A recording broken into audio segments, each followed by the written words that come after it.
Ladies and gentlemen, good evening. I hope you are doing well. I hope you are doing well. Algeria has been hosting the 4th edition of the Intra-African Trade Fair since September 4th. This fair, an extremely important economic trade event, let's say the most prestigious economic event to date on the African continent, will continue until September 10th. The African Union Commission, Afrique Simbank and the General Secretariat of the African Free Trade Area are the main organizers in partnership with the Algerian government, which is hosting this strategic event, this 4th edition of the Intra-African Trade Fair. Africa has been on the agenda since Abd Majid Tebboun's speeches, agreements, greetings, walks around the various stands of the fair, and meetings with the various African heads of state who have agreed to come to Algiers. Today, we are talking about Africa, except that Algeria has not been trying to establish itself in Africa for a while now. For several years now, there have been men and women, and today we are going to talk about one woman in particular, who have done everything they can to enable Algeria to invest, establish itself and expand, and I am talking economically about several important African countries. And yet this woman, who was even elected to head one of the employers' organizations, if not the most important employers' organization on the African continent, Business Africa, finds herself in prison today. You have understood who I am talking about. I am talking about Saida Neghza, the most Pan-African of all Algerian women and especially the most Pan-African of all media and political figures in Algeria. Saida Neghza was at the head of Business Africa, which is the largest African employers organization on the continent in 2022 and 2023. She was even elected one of the most influential African women on the continent by Forbes in 2023. In 2022 and 2023, the United Nations ranked Saida among the most influential businesswomen on the African continent. She tried to bring Algerian investments back to Africa. She guided and led many Algerian delegations to Africa, but unfortunately today we don't talk about what Saida Neghza and his organization Business Africa tried to do or the bridges that were supposed to be built between Algeria and Africa. I have the honor and pleasure of welcoming someone today who unfortunately became famous on social media when he never sought that fame since he simply wanted to be an entrepreneur. I'm talking about the son of Saida, our dear Azouza Marhaba. Thank you for accepting our invitation. He himself talks to us about Africa. I'm teasing him, I always say it and I mean it, Azouza Emrani. He went to settle in Dakar, in Senegal as an entrepreneur, as an Algerian investor. He's going to tell us about his experience. Today, he became a refugee. He's the first Algerian refugee I know in a sub-Saharan African country. Maybe he doesn't have refugee status yet, but I'm talking about refugees on a moral level. Am I wrong? Thank you for the invitation. Yes, you're absolutely right. I became a refugee, even if I don't have the official status of refused, but I was refused in Senegal. Alhamdulillah, I found a country where I was welcomed and I thank all the Senegalese people and the Senegalese authorities for their welcome. They practically adopted me. I have been in Senegal for almost 3 years. So, Amran, how long have you been in Senegal? First, let's talk about yourself before talking about your mother, said Alza. Speaking of yourself, you are an entrepreneur. You started doing business in Algeria. There is a family group from Said's family, the Sorolkov Group, which is well known in Algeria, and is active, if I am not mistaken, in the quarry management and mining sectors, a bit of construction, and a bit of. That's it. And then, you went to Senegal to settle down. You yourself have been there since 2023, if I am not mistaken. Can you tell us a bit about how you, an Algerian entrepreneur, decided to settle in Senegal, while unfortunately, when Algerians are told about the Sahel region, they have the impression that everything there is poor. There are no prospects, or it's the jungle, or countries at war, or countries that are uninteresting. Did you take up this challenge because your mother was an activist in an employer's organization, or because you discovered that there were real challenges and prospects for an Algerian entrepreneur? Well, I started visiting Africa in 2009. My first country was Mali. I started in Mali. Well, I visited many African countries. Mali, Senegal, Ivory Coast, Kenya, Chad. I visited many countries in Benin. I visited practically many countries.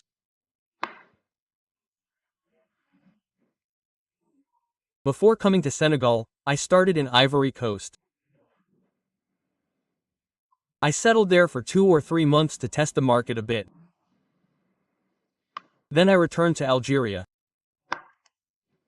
In 2022, we had an event that we had planned in Senegal, which we organized earlier. Well, I had visited Senegal since 2016, in 2019. I already knew Senegal a little. In 2022, we held an event in Senegal. I returned to Algeria. On February 14, 2023, I officially settled in Senegal, and since that day, I have been living in Senegal and living there. Well, it's true, my love for Africa is not my mother's. My mother, it's true that she took over the African Employers Organization. We had several mandates. We had 4 terms in total. We had terms in 2018. After that, we stopped for 2 years. There was a country that had taken over the presidency of Ben Africa.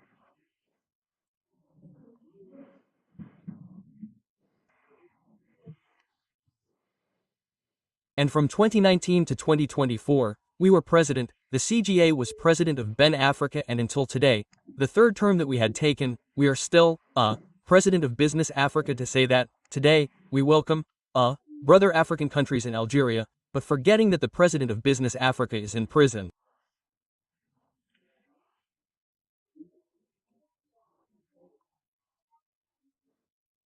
That's Amran, so, and the vice president. Here's Amran for global employers and in prison. No, we want to do it, yes. Just to be precise, just to clarify for people, at the time of her imprisonment and at the time when she was sentenced to 4 years in prison, she was still president of Business Africa, and until today there has been no replacement who has been appointed. No, not yet. Saida was president of Business Africa, vice president of the World Employers Association, and, president of the Arab Labor Organization with that, and also president of the CGA in Algeria. Of course. How is it, at the time of her imprisonment? That is to say, Algeria, how is it? So we'll talk about said, let's go back to your own career. So you settled in Senegal, you created a company locally, and if I'm not mistaken, your business was to be able to import Algerian products to market them on the West African market from Senegal. That's where I'm wrong. Exactly. What was our goal? Well, there was the permanent fair that they did, but they rushed the project. Our project for permanent fairs wasn't designed with that in mind.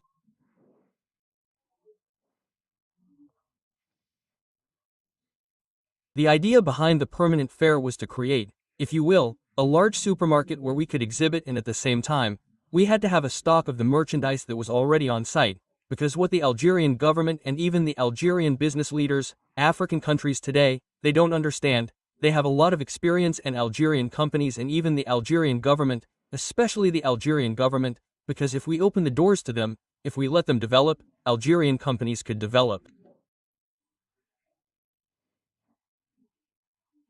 What's happening today? We think that by holding trade fairs, we can export. No, we can't export like that. Yes, we can incur costs. There are some companies that are incurring costs, but in the end it's not profitable, it's not the same. Algerian products have no stability on the market. We incur costs that are not enough. To set up in African countries like that, you have to be there on the ground. You have to have a real base. What was the goal?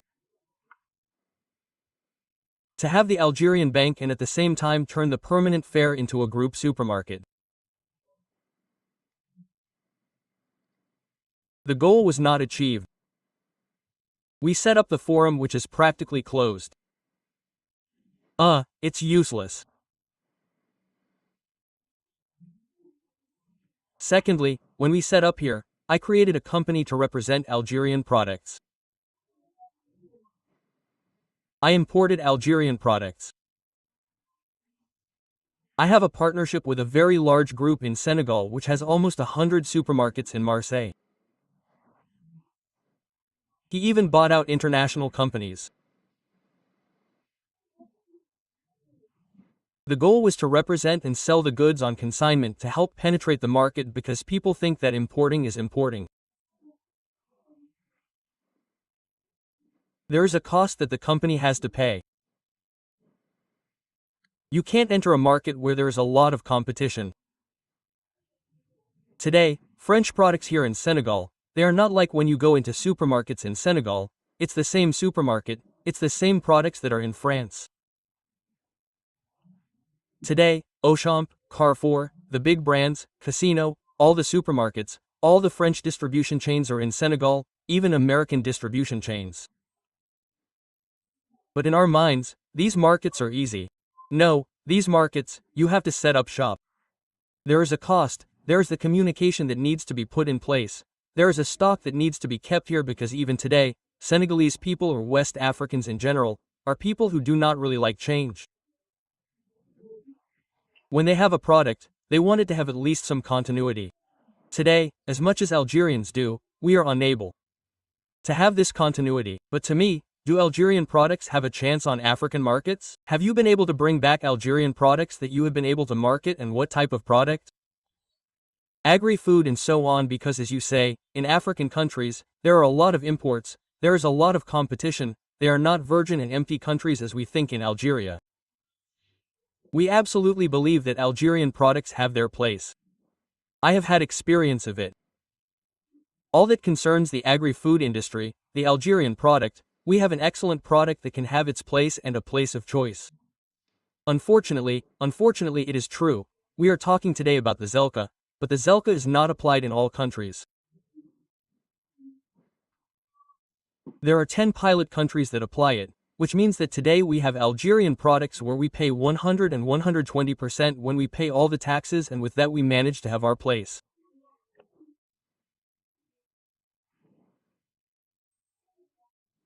The problem with Algeria is that bilaterally, we do nothing.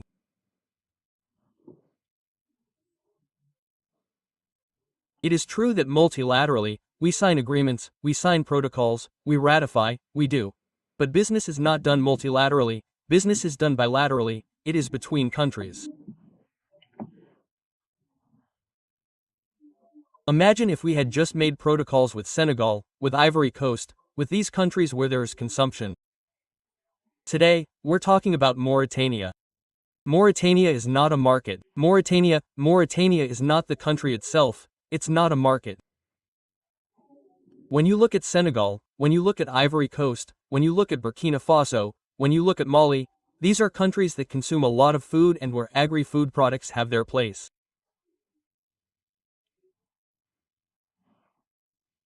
In these countries, how come Senegal and Ivory Coast, these two countries that have access to the sea and ports, are the main countries in West Africa?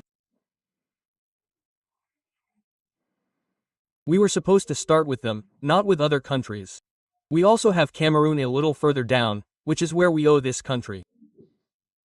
But you and Sorokov, the said family group that you also manage, what did you do in Senegal in concrete terms? And did it start to work well? Could it have worked even better if the mother hadn't had a mishap or been imprisoned?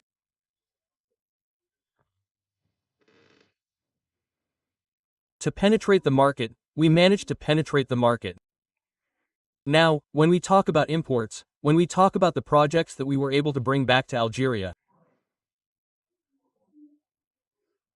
Regarding the marketing of products, we penetrated a very large group where we could promote our products, but in return, we had to have support from state-owned companies. The state creates more problems than it solves them. It doesn't solve problems. Today, the state doesn't solve problems. On the contrary, it creates problems for Algerian exporters. But today, as a company, I am based in Senegal. We can introduce all products to the Senegalese market, but it is with a stock and continuity. Concrete example. For example, give us a concrete example of products that you were able to introduce from Algeria, introduced to Senegal from Algeria. An example is bringing in biscuits, juices from the butcher shop, shampoo, shower gels, lots of products that today have their place. They are in supermarkets in almost 75 supermarkets.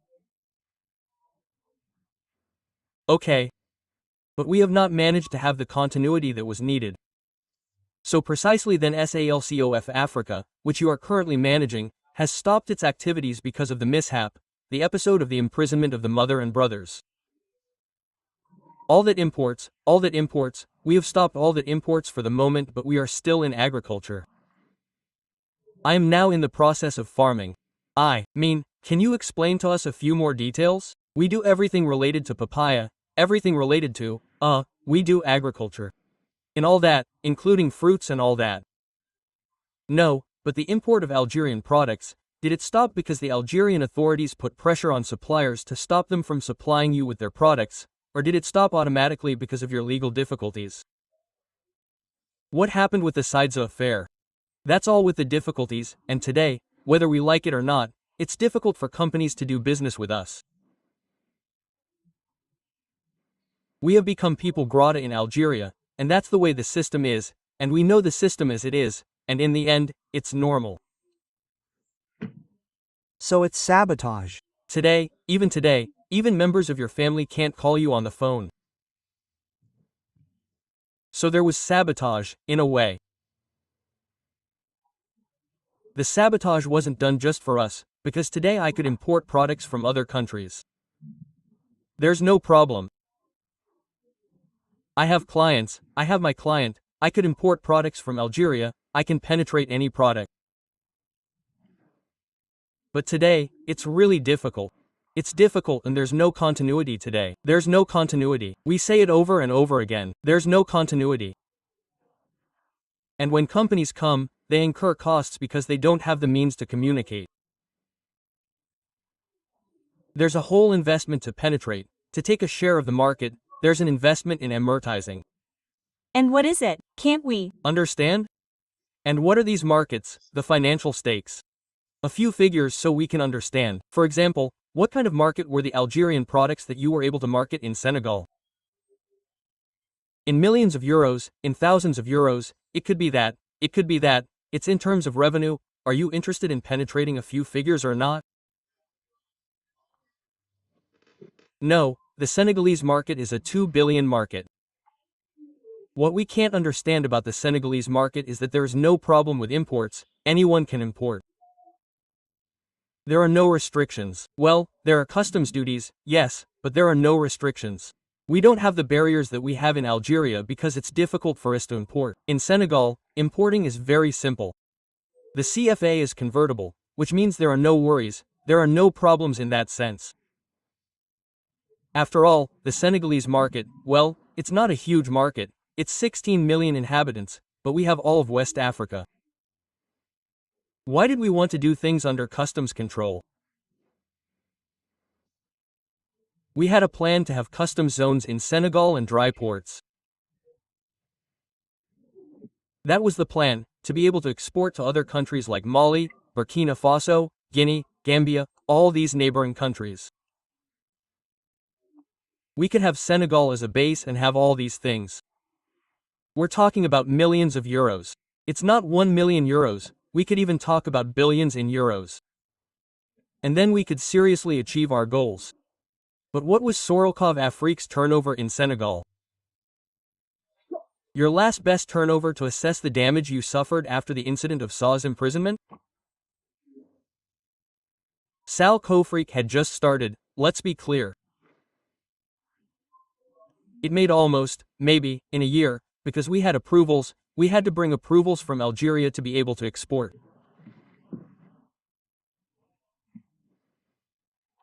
There were a lot of things, we didn't make a huge profit, but the thing is, we penetrated the market, we were able to do it in a year. I spent a year just trying to get the Algerian product to penetrate.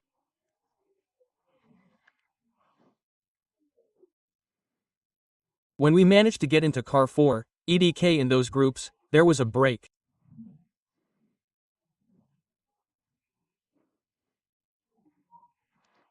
We made a few transactions, but then we couldn't continue because there was no breathing space and the Algerian supplier had to be strong and, above all, not have any constraints.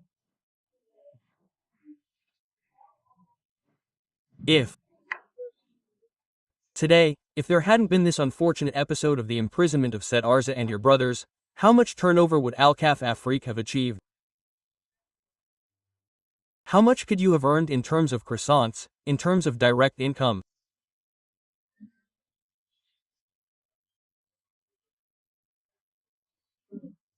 I'm asking for figures so that we can be transparent, so that we can measure the scale of the work that could have been done today if the state had let the private companies with whom we were partners, let them export, not put obstacles in their way, let them maneuver because in the end, we have to tell the truth.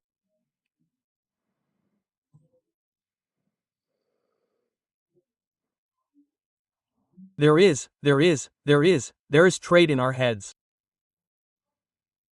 There is real trade and real trade has many, many constraints. Today, we could have done without exaggerating, we could have taken at least 20 or 25% of the Senegalese market through Hayons, Carrefour, and EDK. How much does that represent in millions of euros? At a minimum, we could have made 5 billion CFA francs. 5 billion CFA francs is good. 5 billion CFA francs is 10 million euros minimum. What is important for a company is still important. But very good, thank you. So you are still in Senegal, you can no longer return to Algeria. I would like to point out that, for those watching, Amis has been the subject of an international arrest warrant. We already talked about this once when we interviewed him. 2 of your brothers are in prison, a third one is under judicial supervision but he has a very strange status. He was convicted but without an arrest warrant. While the mother has been in prison since July 11, 2025. Said Allah, I remind you, she led several Algerian delegations in sub-Saharan African countries. She went to Senegal, she went to Cameroon, she went to Ivory Coast and she had in her delegations a significant number of economic operators, including public state operators in groups like Sonal Gaz, like Saida. Azusa, from what I remember and what I know, were you part of these delegations? Can you tell us if there was any work? Were these really the last trips to Africa, just to show off and take pictures? As said Nars says, these are tractors, because there are many tractors that say yes, said Nars, Africa, but nothing was done. Was there really any work done on the ground? Were there any projects that said Nars, as the Algerian leader of the CGA, General Confederation of Algerian Enterprises, and Director of Business Africa, could have brought back to Algeria to allow Algerian companies to set up in important countries in sub-Saharan Africa such as Ivory Coast, Senegal or Cameroon?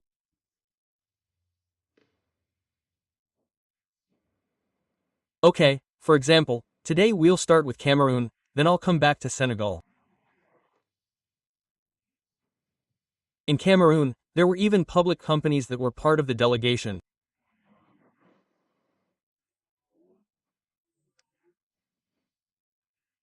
We signed a lot of memoranda of understanding between the Cameroonian government and the companies that we met today. We need to understand. We're importing coffee, cocoa, we're importing all that from other countries, we're importing it from Belgium, from third countries where we could import these products at source.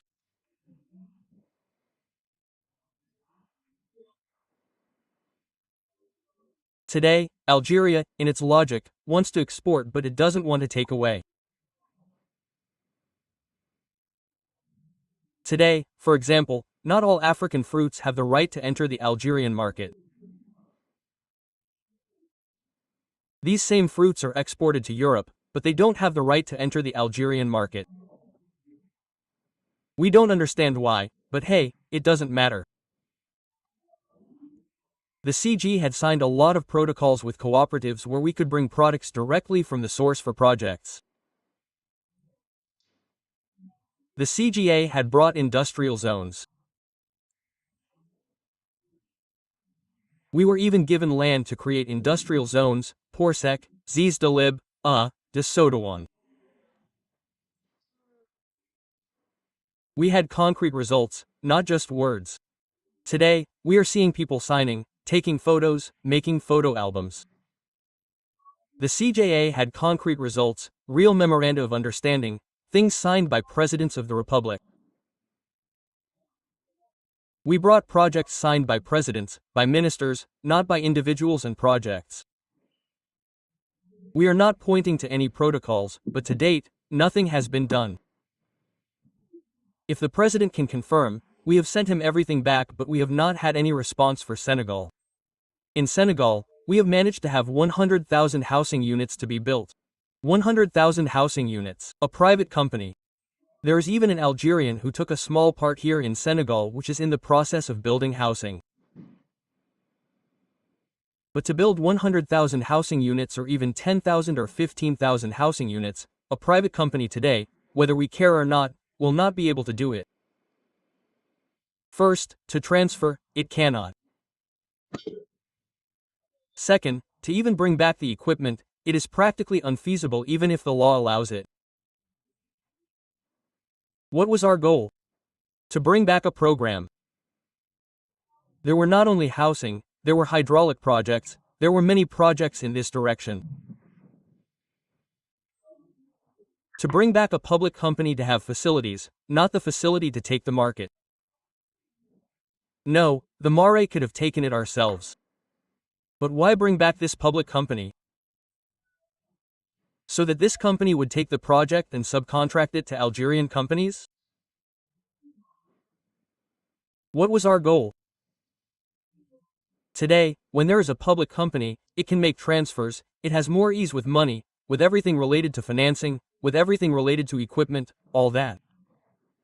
That was the first point.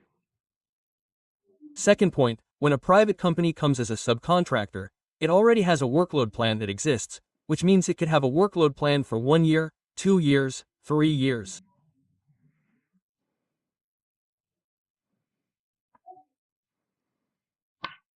This company, by doing this project, could have created its own network and easily set up in the country with funds that it would have received from the country, and it would be established.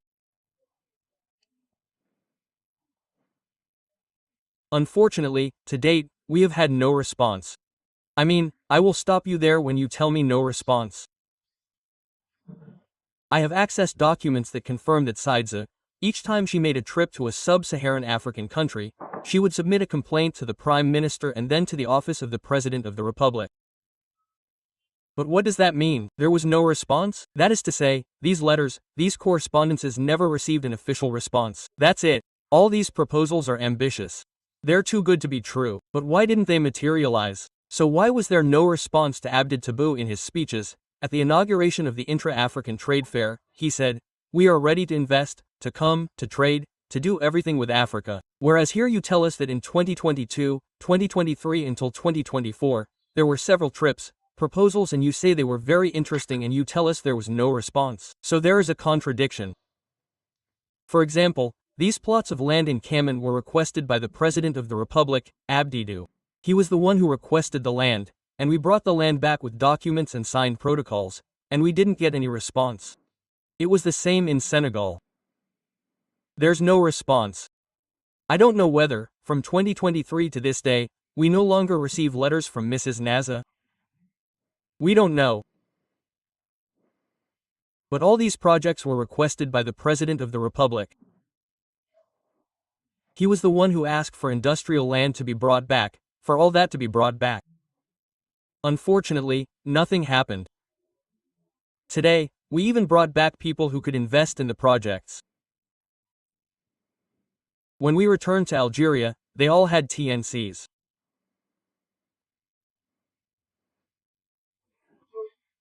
Had direct contact with Abid, she was a friend.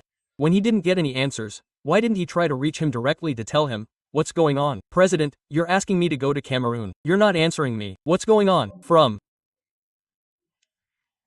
2023 onwards, there was a power cut. From the beginning of 2023, there was a power cut. That's it. Political problems have taken precedence over business and economic projects. That's it. In fact, there's no real export policy. There are words. Yes, there are words. But for companies to export, it's become a trend. But really, can Algerian companies export? And you know, today there are factories in Algeria that don't want to export themselves. They're afraid. Algerian companies are even afraid to export. So yes, making fine speeches about exports, but really, is there really a policy so that Algerian companies can export? No, there isn't. Just one last question to close this program, even if the debate and the subject are very interesting, but we will try to explore it further elsewhere. If said Arza were not in prison, if she were still free to move around, how could she have acted on the African level, in particular by taking advantage of this event, the trade fair, to better defend Algeria's interests? And what could she have proposed to concretely ensure that Algeria would be present on the African and continental economic scene?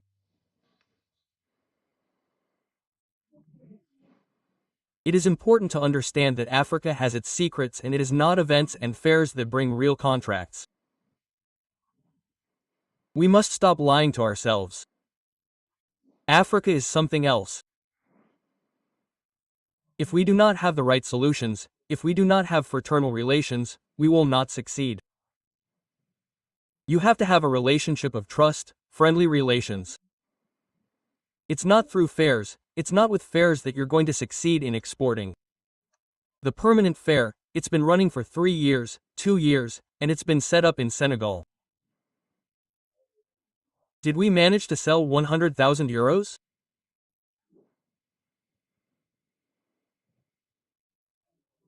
Does the Algerian bank in Senegal have clients? These are the questions we ask ourselves. Why don't we have them? Because you have to have a network, you have to have a relationship of trust with Senegalese partners, all countries in any case, Mali, Abe, Ivory Coast, it's the same thing. Did Saida have this network? Did Saida have this network in? And what could she have brought in concrete terms? What could she have brought? What could she have offered in concrete terms? Now, it's on demand. Now, it's on demand. When a company makes a request, we can get it to go wherever it wants. The state is against the state. When Tabou asked, we brought him back. Tebo asked for land, we brought him back. He asked for projects, we brought back projects. But then, do African countries take us seriously today? Are fine words enough? Yes, talk for the sake of talking, okay? Yes, Africa, but what are we actually doing for Africa? What are we actually doing for Africa? We do nothing, we talk, and in the end, nothing. And I say it again and again, relationships are relationships, we have to base ourselves on bilateral relations between countries. Multilateralism is not a solution.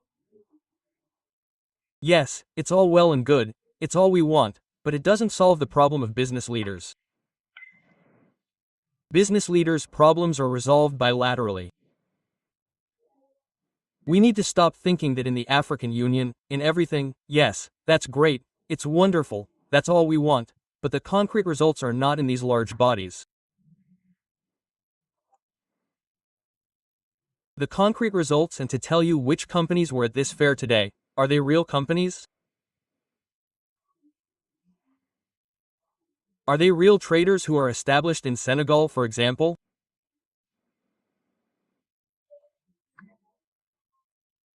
Are they the big importers who are in Senegal, who are in Ivory Coast, who were not there, who didn't even know that there was an event in Algeria?